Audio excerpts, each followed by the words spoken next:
Olá a todas e todos, estamos de volta com mais um programa Lugar de Mulher, uma iniciativa da Secretaria Nacional de Mulheres do PCB em parceria com a Fundação Dinar Correia. Nossa convidada de hoje é Mariana Lima Nogueira. Professora e pesquisadora da Fundação Oswaldo Cruz, Mariana é representante da Fundação na Câmara Técnica de Atenção Básica do Conselho Nacional de Saúde. Doutora em Políticas Públicas e Formação Humana pela UERJ, fez mestrado e graduação em enfermagem na Unirio. É especialista em Educação Profissional em Saúde pela Fiocruz.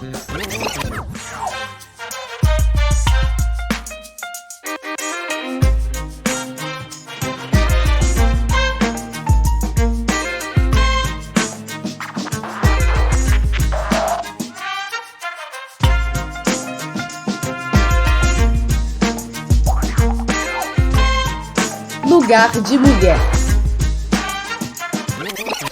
Hoje vamos continuar conversando com a Mariana Nogueira, nossa camarada, da área de saúde.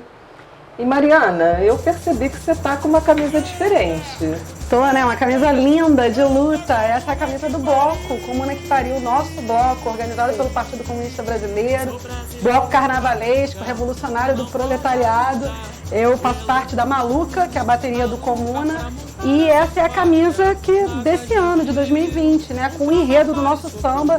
Que país é esse? A gente entendendo, né, que a cultura é fundamental também para a organização das resistências, né, e das lutas da classe trabalhadora. O Comuna que Pariu escreveu um samba lindo, mais uma vez, os compositores do Comuna, e a gente espera a participação de todos que participaram no último carnaval, em torno de 8 mil pessoas e mais pessoas, mais ainda, né? A gente espera que o número aumente. Essa camisa, assim como, enfim, outras informações sobre o Bloco Comuna que Pariu, está disponível na nossa página do Face, que está colocado lá, né? Bloco Comuna que Pariu, na página do Instagram. E é muito importante dizer que, por ser um bloco constituído, né, por militantes, né, trabalhadores, revolucionários, é um bloco que ele se autofinancia. Então a gente precisa de mais, né, de financiamento, que as pessoas apoiem com R$10, R$20, R$25, enfim, com a quantia que puderem, seja comprando a camisa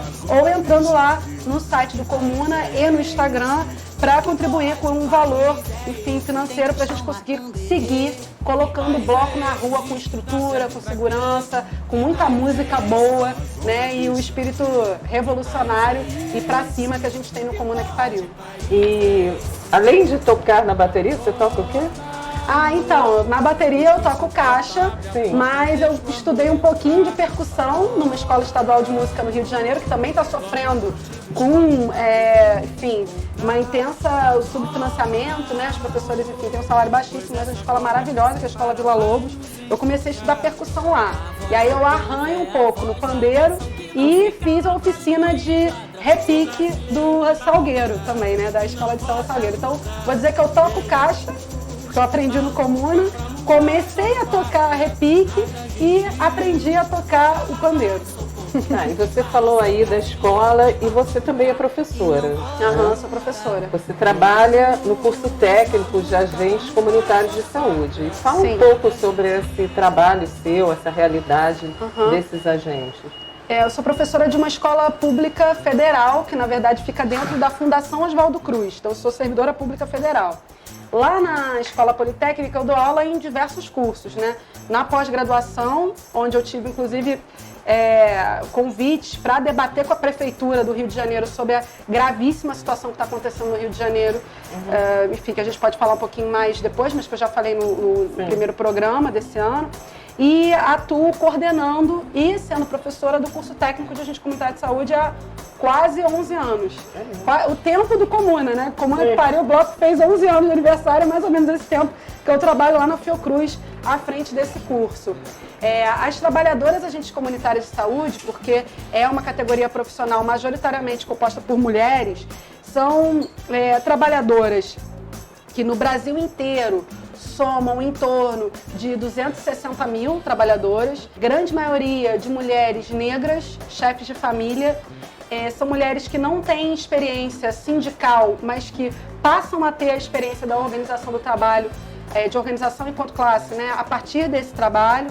e elas atuam especificamente nos territórios onde elas residem. Então, elas têm uma identificação muito importante, né, com o lugar onde elas trabalham, e principalmente na estratégia de saúde da família, que é uma política pública instituída em áreas onde se manifestam mais perversamente as desigualdades. Então, principalmente nas periferias do campo da cidade e também nas favelas, né? Então, as agentes comunitárias de saúde, elas têm uma série de atribuições, são inúmeras atribuições e pouquíssimos direitos efetivados. Mesmo que elas tenham conseguido, com as lutas delas, né, organizadas em sindicatos, em confederações e federações nacionais, legislações que garantem que elas sejam contratadas, vinculadas diretamente com os municípios, com as secretarias municipais de saúde, que elas tenham um piso salarial. Enfim, muitas categorias profissionais da saúde não têm piso salarial nacional. Elas têm conseguido um reajuste há pouco tempo. Mesmo que elas tenham conseguido essas vitórias, a custo de muito suor e de luta, né, dessas mulheres e homens trabalhadores, elas têm sido cada vez mais exigidas no cotidiano de trabalho, porque as condições estão piorando, né? As condições estruturais, enfim, da vida dos trabalhadores estão piorando, e elas, inclusive, estão com as equipes reduzidas e tendo que dar conta. O que antes deveria dar conta de menos família, quanto mais precariedade a situação social do território, hoje elas têm que dar conta de pelo menos 750 pessoas, que assim, você pensa, né, num lugar com extrema desigualdade social, 750 pessoas, com visita domiciliar todo dia, além de dar conta de responder às metas que são impostas pelo Ministério da Saúde, é muita coisa. O curso entra onde? O curso entra como um direito que é negado a essas mulheres, que é o direito à formação profissionalizante. Elas não têm uma formação, diferente da enfermeira e do médico, enfim, do técnico de enfermagem, que tem um curso profissionalizante para ingressar no trabalho, elas não têm esse curso. Elas são pegas, enfim, aprendendo no cotidiano de trabalho com as situações complexas que vivem no território e aprendendo com as outras companheiras de trabalho que já estão há mais tempo. Mas um curso que seja duradouro, técnico, que possa conferir uma habilitação técnica, que não é só um certificado, né? É que possa, com uma preocupação que a gente tem na escola, que a gente, inclusive, eu algumas vezes vou para a Secretaria de Gestão do Trabalho e da Educação na Saúde, no Ministério da Saúde, representar a Fiocruz para debater sobre esse curso.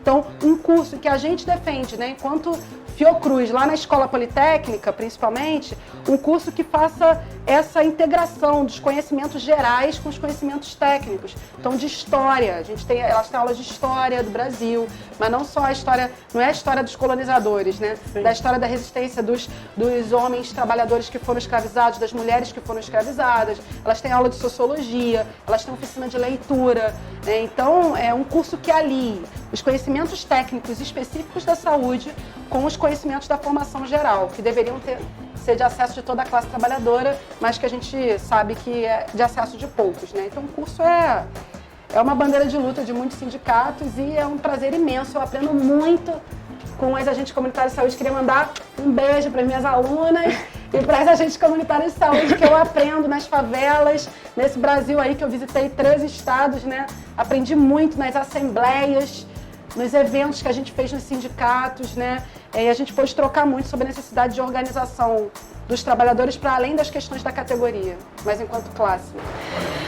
Aproveitando o gancho, que eu estou mandando um beijo para as agentes comunitárias de saúde, um abraço, né? Assim, muita força que elas me dão ao contar suas histórias de resistência, de um trabalho importantíssimo que está sendo destruído, né? Tanto no governo federal quanto nos governos municipais, elas estão resistindo. Eu queria mandar um abraço também para a Priscila, para a Marisa, mas também para o Fábio, para os demais agentes comunitários de saúde, a Anastácia, enfim, são tantos, né?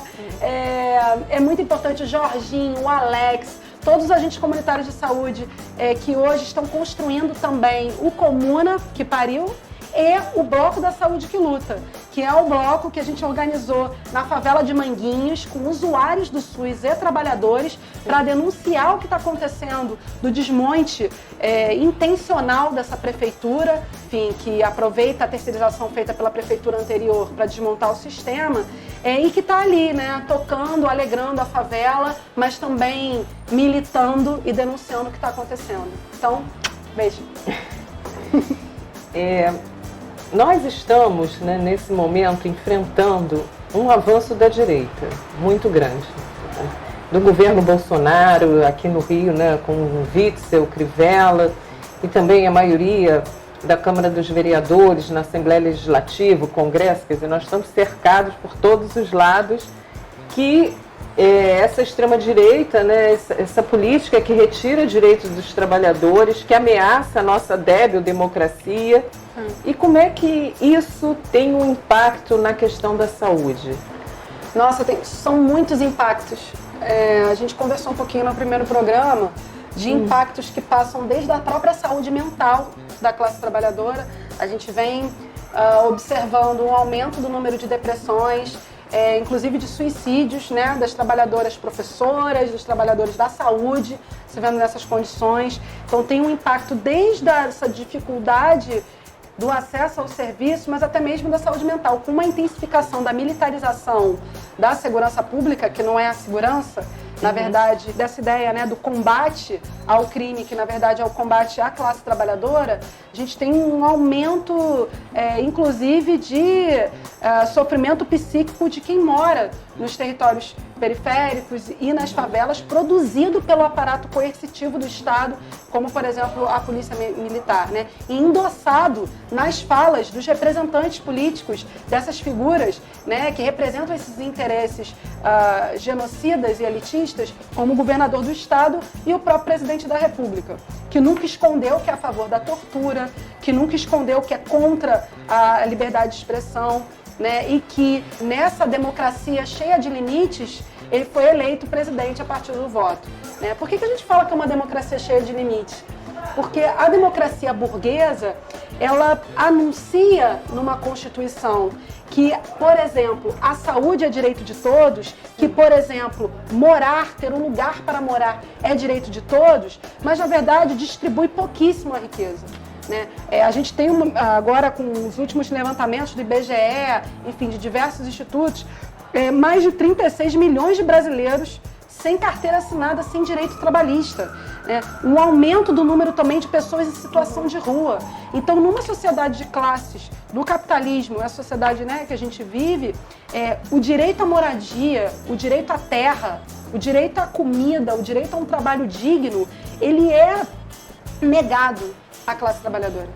A classe trabalhadora, para conseguir trabalhar, para conseguir morar, tem que vender a sua força de trabalho por um salário mínimo, o próprio nome já diz, né? Mínimo. Um salário mínimo comparado ao que se lucra com a mais-valia do trabalho, ao que a elite, né? As elites, enfim, as classes dominantes ganham, para conseguir pagar um aluguel, né? Para conseguir pagar a comida. Né? E enquanto a nossa vida for tratada como mercadoria, para o lucro de poucos, a gente vai seguir lutando para sobreviver, que eu acho que é isso que a classe trabalhadora faz, e especialmente a classe trabalhadora negra, moradora das favelas e periferias no Brasil.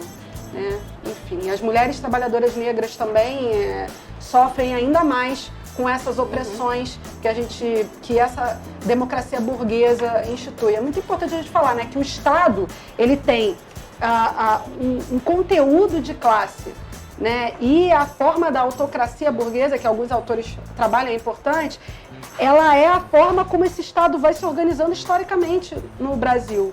Então, as opressões que a gente vive, seja armada, seja as opressões subjetivas, né, de ter que, por exemplo, na saúde a gente está lidando muito com isso, ter que trabalhar com assédio moral, com assédio no trabalho, né, porque a pessoa, não é porque a pessoa quer, porque ela está consentindo, é porque ela precisa, né, esses mecanismos de violência são constituintes no modo de produção capitalista, por isso que é fundamental se organizar para enfrentar essas situações, mais do que isso, né? Vislumbrar uma outra sociedade socialista.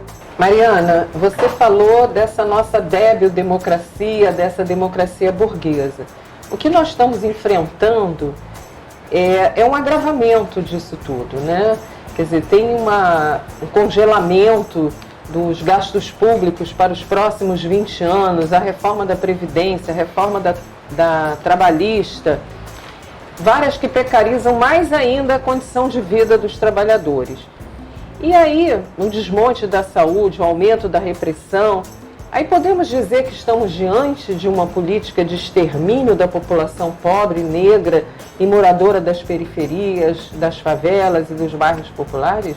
Podemos afirmar. Podemos afirmar? Podemos afirmar que estamos vivenciando um genocídio da classe trabalhadora, especialmente negra e moradora de favelas e de outras regiões periféricas do Brasil.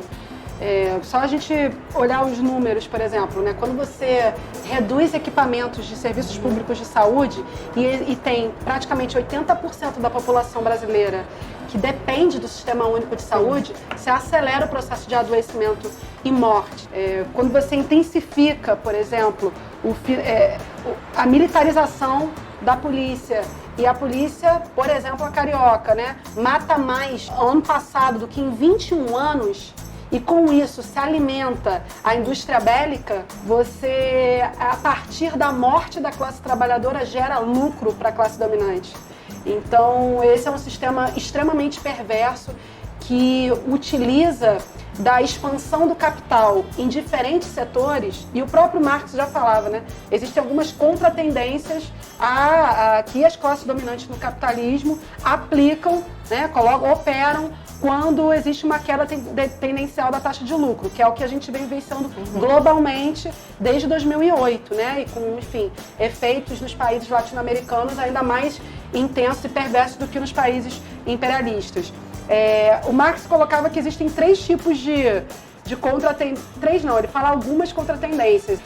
Eu gostaria de ressaltar 3, que é a redução do salário, que é o que a gente está vivenciando, né? A redução do salário, o aumento do número de desempregados, que é exatamente, a gente tem mais de 100 milhões de pessoas desempregadas no Brasil, um número absurdo, um aumento do número de desempregados, e uma piora, uma aceleração da expansão do capital em diferentes setores. Então você tem uma precarização da intensificação do trabalho, uma intensificação da precarização do trabalho, então as condições ficam ainda mais difíceis e mais adoecedoras.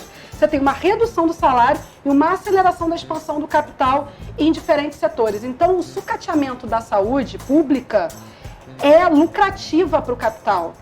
O próprio Banco Mundial tem feito orientações para o Ministério da Saúde, a partir da própria Política Nacional de Atenção Básica, que orientam a diminuir o número de hospitais, por exemplo, que orienta a que enfermeiros e médicos atendam mais pessoas com menos recursos.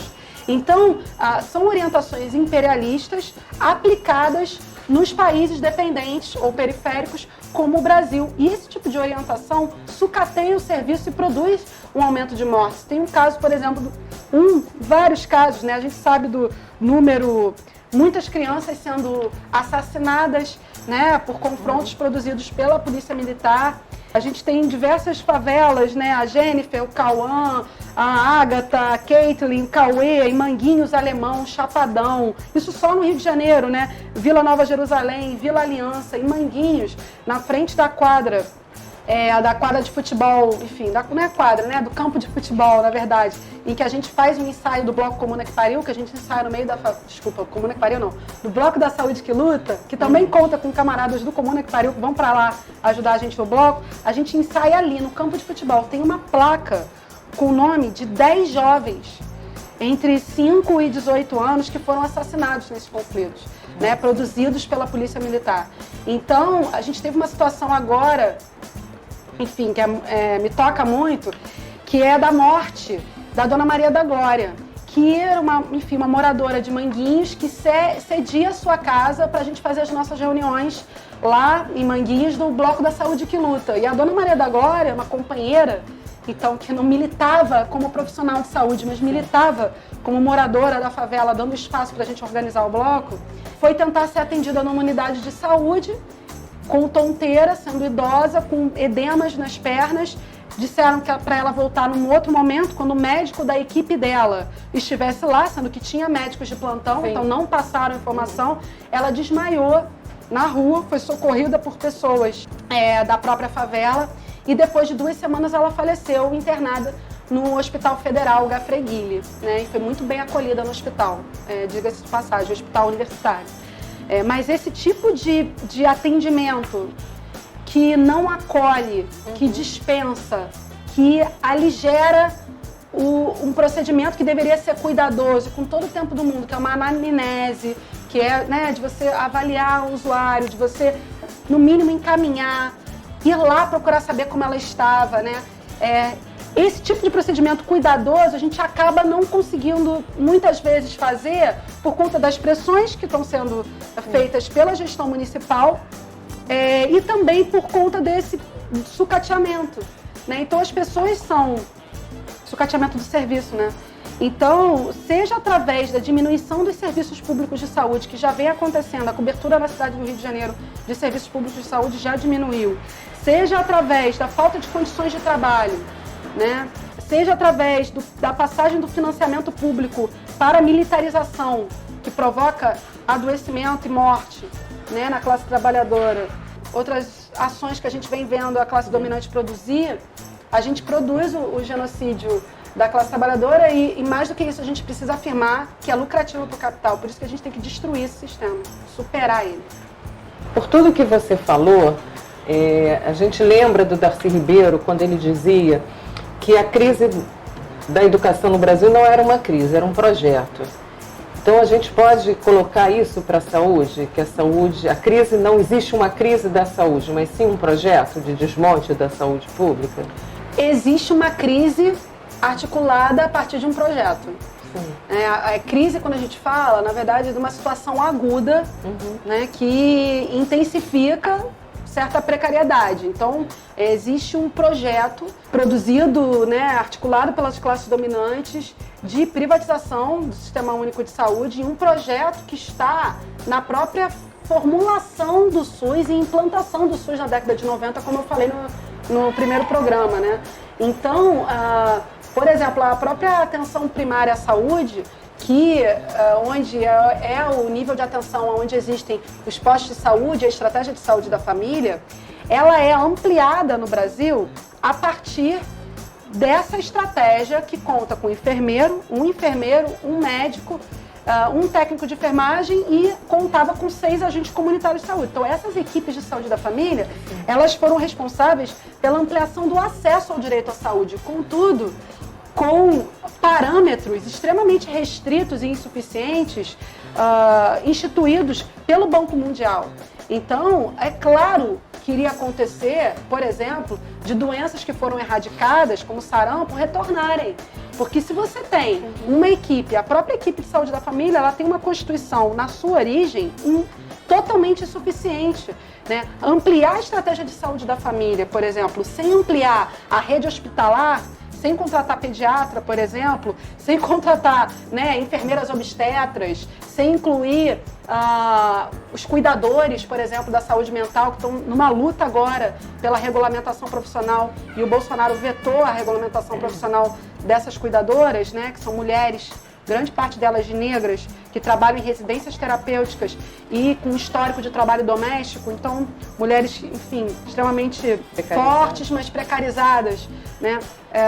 Se você pensa nisso, de que há uma expansão da estratégia de saúde da família, né? Durante os governos Lula, por exemplo, houve um empréstimo com organismos internacionais para expandir a saúde da família em diversos municípios do Brasil. E com algumas regras que o governo assumiu que teriam que acontecer para o empréstimo continuar junto aos países imperialistas, né? Dentre eles, a organização do processo de trabalho por metas quantificáveis, a remuneração por desempenho, que é o tipo de mecanismo muito utilizado na iniciativa privada e que, em absoluto, poderiam ser utilizados na saúde e na educação públicas, né? Então, a gente tem uma série de incorporação de mecanismos, tanto da gestão do trabalho, quanto da redução do orçamento público e do aumento da passagem do orçamento para a iniciativa privada, que fazem parte de um projeto, que é o projeto de privatização do Sistema Único de Saúde, cada vez mais ampliado. A gente tem números aqui, por exemplo, que falam do que está acontecendo na cidade do Rio de Janeiro, Por exemplo, você vai vendo essa intensificação de um trabalho na atenção à saúde cada vez mais individual e menos coletivo, menos no território e mais no consultório. Segundo informações de diversas fontes, a gente teve uma redução do número de atendimentos, por exemplo, na rede pública, né? Então você tem, de janeiro de 2017 para novembro de 2019, uma redução, enfim, de quase 90% de atendimentos, de visitas domiciliares e de ações educativas em saúde. E aí é isso, né? Demissão de agente comunitário de saúde, enfim. Os médicos, é importante falar hoje, estão em assembleia. A gente está atualmente com 10 trabalhadores, 10 categorias, profissionais da saúde em greve, médicos, enfermeiros, agentes comunitários de saúde, mas musicoterapeutas, diversos trabalhadores, técnicos de enfermagem, que se organizam, inclusive, para que a greve prejudique menos a população. Então, não é uma greve 100% presencial, como, por exemplo, precisa ser nos setores classicamente produtivos, como numa fábrica que produz, né, automóvel. No hospital, numa unidade básica de saúde, eu acho que isso é importante esclarecer para a população. Não é 100% presencial. Os trabalhadores, 30% dos trabalhadores ainda estão nas unidades básicas de saúde e 70% fazendo atividade em greve. Cabe dizer que esse projeto atinge as mulheres, principalmente, que são as mulheres que constituem o maior número de trabalhadoras no setor, e atinge também a classe trabalhadora negra, né, que, enfim, que está, por exemplo, em diversas áreas da cidade que dependem do SUS e que também compõem a classe trabalhadora do setor saúde, seja como técnicas de enfermagem, seja enfermeiras, né, em outras categorias. Vocês estão dando esse grande exemplo, né, vocês trabalhadores da área de saúde, de luta, de mobilização. Como o restante da população poderia estar participando para reverter esse quadro? Bom, a gente tem feito, acho que é muito importante falar que a luta e a resistência, né, contra o processo de desmonte, de sucateamento do Sistema Único de Saúde intensificado por esse governo, mas que não começa agora, e aliado com interesses internacionais, né, das elites, enfim, empresariais, da classe dominante. Para se fazer resistência, não basta resistir sozinho. Então, a gente sabe que cada mulher da classe trabalhadora tem as suas próprias resistências no cotidiano, contra o machismo, contra o patriarcado, enfim, a gente sabe disso, né? Que os homens trabalhadores lutam para conseguir um salário digno, enfim, um salário que, enfim, assim como as mulheres, possa sustentar as suas famílias. A gente sabe disso. Mas uma luta, ou as lutas, do tamanho do que a gente precisa enfrentar, ela só é possível de ser feita na intensidade que a gente precisa se a gente tiver as pessoas organizadas em entidades e instituições. Então, seja em movimentos sociais, seja em partidos como eu, no Partido Comunista Brasileiro, né? Seja no movimento como Nenhum Serviço de Saúde a Menos, que a gente também participa, assim como outros camaradas e companheiros de vários outros partidos efetivamente anticapitalistas, né? Ou nos sindicatos. Então é muito importante falar que essa organização dos trabalhadores da saúde, que faz diversas frentes de atuação, desde o Tribunal do Trabalho, né, pelas vias legais, jurídicas, né, enfim, dentro dos limites da democracia burguesa, mas que de alguma maneira garantem que os trabalhadores, desde que haja pressão da base e processo judicial aconteçam, só está sendo possível de ser feita porque tem uma organização coletiva em movimentos e nas entidades sindicais.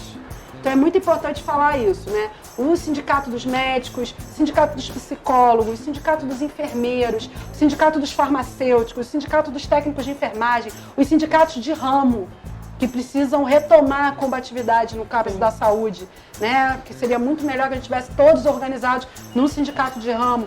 Mas os sindicatos das categorias profissionais, sindicatos dos agentes comunitários de saúde, têm feito assembleias lotadas de trabalhadores, com 500 trabalhadores. Então a gente só consegue organizar atos da entrada em processos judiciais. Inclusive o Ministério Público está processando o Crivella e vai começar agora uma incursão nas unidades municipais de saúde para ver a situação.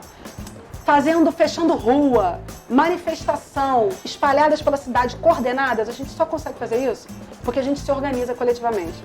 Então a gente tem feito assembleias nos sindicatos, por categoria, e assembleias unificadas.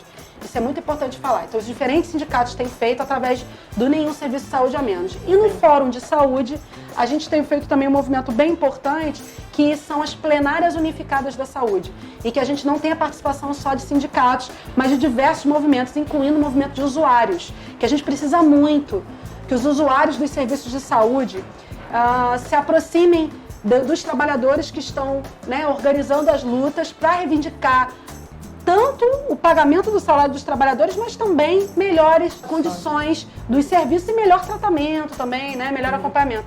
Cabe dizer que a gente agora, lá em Manguinhos, retomou o Conselho Comunitário de Manguinhos. Isso é muito importante, porque é uma auto-organização comunitária numa favela que tem sido alvo, enfim, dessas políticas nada de segurança pública, né, mas de morte da classe trabalhadora que ali vive. A favela de Manguinhos retoma, e eu faço parte do Conselho Comunitário, e a gente fez a Assembleia Popular e Comunitária. Então é uma organização autônoma ali dos moradores, e a Assembleia contou com 200 participantes, foi muito bonito, foi na quadra da Escola de Samba Unidos de Manguinhos, no meio da favela. A gente fez uma grande assembleia para traçar táticas aí de luta coletiva. Então, a gente só está conseguindo fazer essas resistências porque a gente está se organizando coletivamente nessas diferentes instituições, sindicais, de movimento e partidária anticapitalista. Muito bom. Bem, nós estamos chegando ao fim desse nosso programa, né? Foi muito importante, acho que você trouxe assim, uma contribuição, um monte de informação, e essa questão da luta que é fundamental, né? E aí eu gostaria de lhe fazer uma pergunta. Qual é a sua referência, assim, se você tem alguma mulher significativa na sua vida? Pode ser uma teórica, pode ser uma pessoa da família, aí fica a seu critério. Então, no primeiro programa, você me perguntou de uma referência na área, né, no setor da saúde. Eu falei da Anice da Silveira e falei da Tereza Ramos, uma agente comunitária de saúde, negra, enfim, militante da favela do Recife. Mas mulheres que marcaram a minha vida foram muitas. Na verdade, eu acho que a minha vida, muito da minha militância é inspirada nas histórias de luta de muitas mulheres da classe trabalhadora. Eu, enfim, tenho 2 irmãs que são muito batalhadoras, mas quem me inspira demais todos os dias é a minha mãe, né, Dona Sandra. A Sandra, a minha mãe, por ser uma mulher que cresceu em condições de extrema miserabilidade, né, nas palafitas do Pará, né, enfim, de uma região no Pará que ela é isso, assim, a casa dela era constantemente invadida por palafitas. Ela lembra de ter uma infância de que ela ganhava de Dia das Crianças, entre aspas, um ovo cozido, porque ela não tinha comida. Então, assim, a minha mãe, por ter conseguido forças a partir da minha avó, que saiu do Pará para vir para o Rio de Janeiro, né, que nunca foi casada, minha avó, que sempre foi uma mulher trabalhadora, em uma época que isso era ainda mais repreendido, como ainda é hoje, infelizmente, né? A minha mãe consegue, apesar de não conseguir ter muitos estudos, de ter conseguido completar o ensino fundamental, consegue superar e sair de uma situação de violência familiar, doméstica, consegue criar os filhos dela. Quando não tinha comida em casa, minha mãe, enfim, dividia arroz com o ovo que tinha com a gente, né? Porque a gente passou fome também em casa, né? Conseguiu criar os 4 filhos dela. Trabalhou como empregada doméstica, trabalhou como camelô, e eu trabalhei com ela também nessa época como camelô.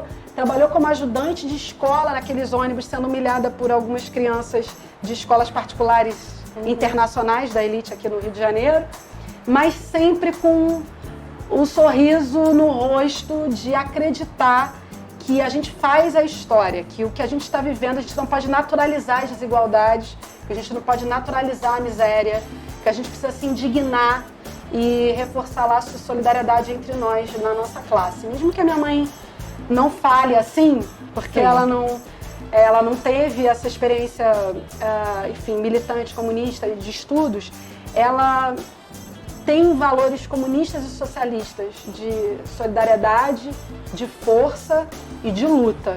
Assim, minha mãe é demais.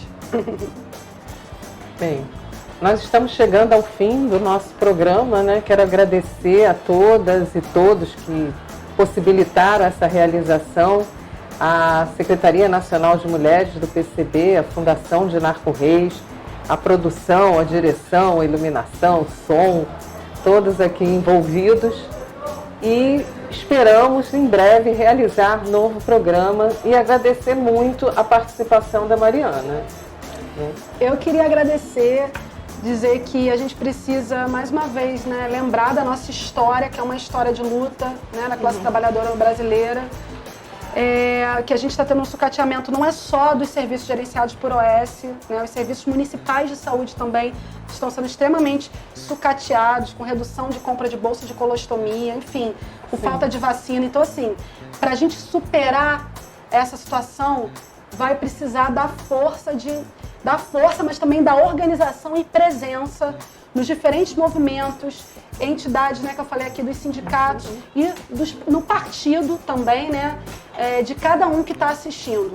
Então não basta ler sobre marxismo, assistir vídeos no YouTube sobre a importância, né, do referencial classista e da luta marxista, se a gente não efetivamente na prática não está ao lado, né, de companheiros e camaradas trabalhadores para organizar e tocar essa luta. Então vamos continuar colocando o nosso bloco na rua, coletivamente, e as mulheres são fundamentais para isso. Sim, vamos seguir juntas, né, na luta, e saudações feministas e comunistas.